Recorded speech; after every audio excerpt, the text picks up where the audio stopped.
अनुराग भदौरिया जी बोलिए। Due process of law. जी देखिए, जहां तक अकबर नगर का सवाल है, अभी अकबर बोलने नगर की नहीं बात देगा तो आई, प्राची जी यहाँ पे बैठ मैं के इनसे क्या एक फायदा सीधा है सवाल हमारा? पूछता हूँ, उसी अकबर यहाँ पे नगर से बैठने तो का आपने फायदा वोट क्या लिया हमारा? था फालतूगिरी विधानसभा के में, अंदर अगर बोलने नहीं और दिया जाएगा आप उनको, उस हमारी विधानसभा में बात वोट करने लेने के का बाद मतलब जी उनका वोट तो लगातार बोल लीगल रहे हैं था। आप, बैठ के क्यों फायदा गुस्सा क्या हो रहा है हमारा? इतना? एक बार मैं लगातार बोलूं तो भाई, बोल रहे हैं, ऐसे अनुराग डिबेट जी कैसे को बोलने होगी? दीजिए आप एक बार। ऐसे कैसे डिबेट होगी भाई? आप लगातार बोल रहे हैं वारिस जी। प्राची जी भी ऐसे कैसे देखिए, डिबेट होगी प्राची?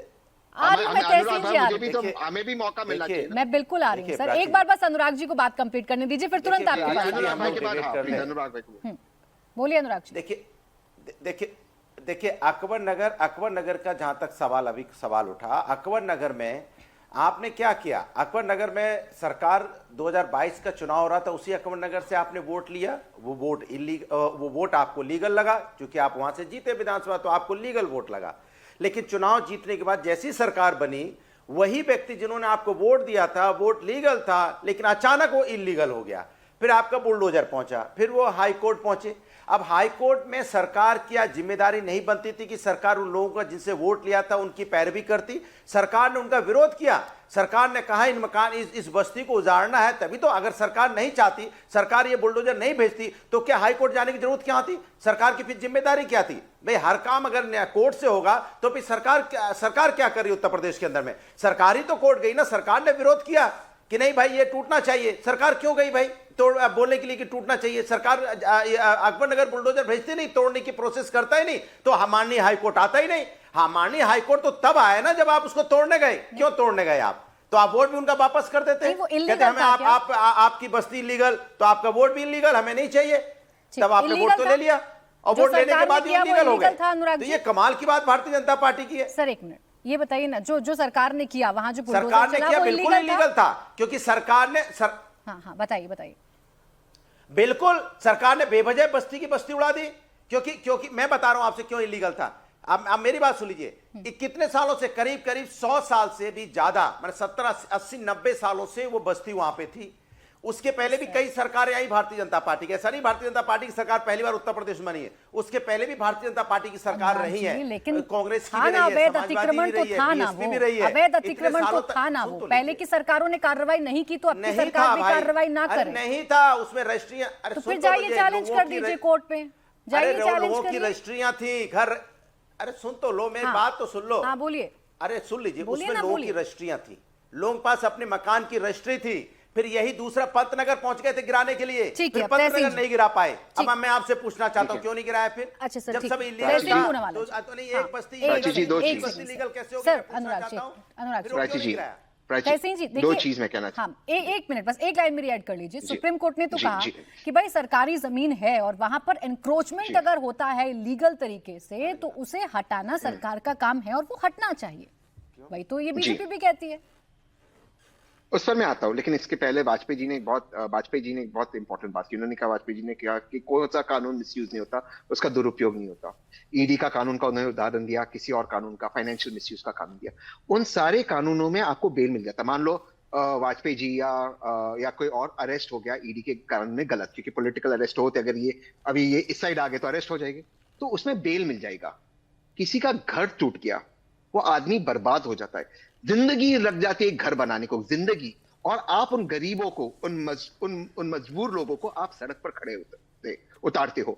उसमें गलत है कि किसी का घर तोड़ना, किसी का घर उजाड़ना, वो गलत चीज है। और सुप्रीम कोर्ट ने कहा अगर वो कॉन्विक्टेड भी है तो आपको उसके घर तोड़ने का अधिकार नहीं है। दूसरी चीज, घर तोड़ने के बाद जो सेलिब्रेशन होता है, ये जो नया ट्रेंड चालू है, हवाई चप्पल वाले एनकाउंटर करते, और फिर जो उसके बाद सेलिब्रेशंस होता है, ये सेलिब्रेशंस की बात है, ये सेलिब्रेशंस रुकनी चाहिए। तीसरी बात, आपने जो कही, अगर किसी सरकारी जमीन के ऊपर घर अवैध बना है, मैं मानता हूं उसको बिल्कुल टूटना चाहिए। लेकिन अगर सरकारी जमीन पे घर अवैध बना है, जैसे अनुराग भाई ने कहा, अगर मान भी लेते अकबर नगर अवैध था, मान लेते एक सेकंड के लिए हाइपोथेटिकली, तो उसको इलेक्ट्रिसिटी कनेक्शन किसने लिया?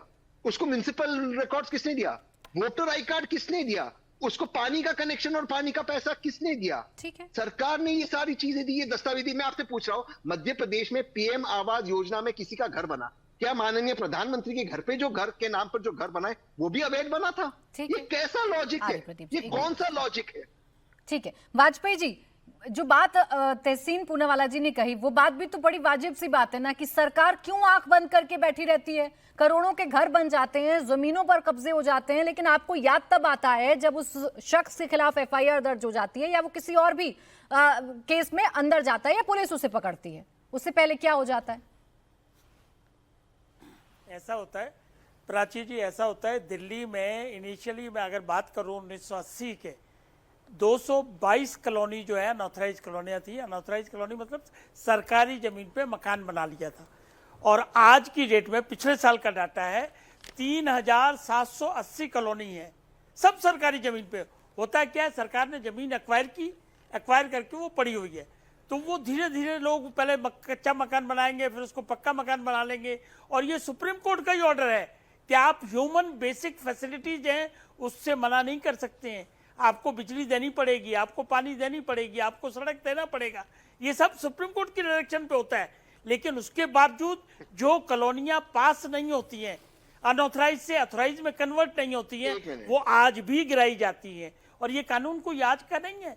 मुझे याद है पूरी दिल्ली में कॉलोनियां काट तोड़ तोड़ के और इनको अलॉटमेंट प्लॉट किए गए थे। ये भी पॉलिसी है कि अगर किसी कॉलोनी को गिराएंगे तो उसके लिए अल्टरनेटिव अकोमोडेशन का इलाज प्रोग्राम करके देंगे। यही सुप्रीम कोर्ट कह रही है। लेकिन इसको वोट से जोड़ना, जो ये समाजवादी वाले अनुराग भाई हमारे कर रहे हैं कि जी वोट ले लिया और उसके बाद तोड़ दिया।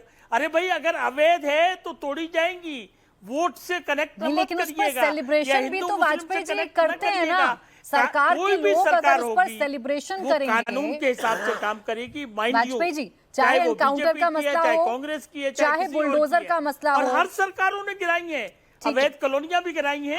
और अगर मकान नक्शे से नहीं बना हुआ है, इलीगल कंस्ट्रक्शन है, तो वो कंस्ट्रक्शन भी वाजपेयी जी, गिराई अगर जाती है। आपको मेरी आवाज मिल पा रही है तो मैं ये केस पूछ रही हूँ कि कि उस पर हमारी कौन सी सेलिब्रेशन नेता है, क्यों करते हैं कंगना फिर? रनावत जो है, उनका बॉम्बे में गिराया आप गया तक था। आवाज नहीं पहुंच पा रही। इसका जवाब प्रदीप जी आप दे दीजिए, फिर आप दोनों के पास आ रही हूँ। ये सेलिब्रेशन वाला सवाल रह गया तहसीन जी, आपने पूछा था।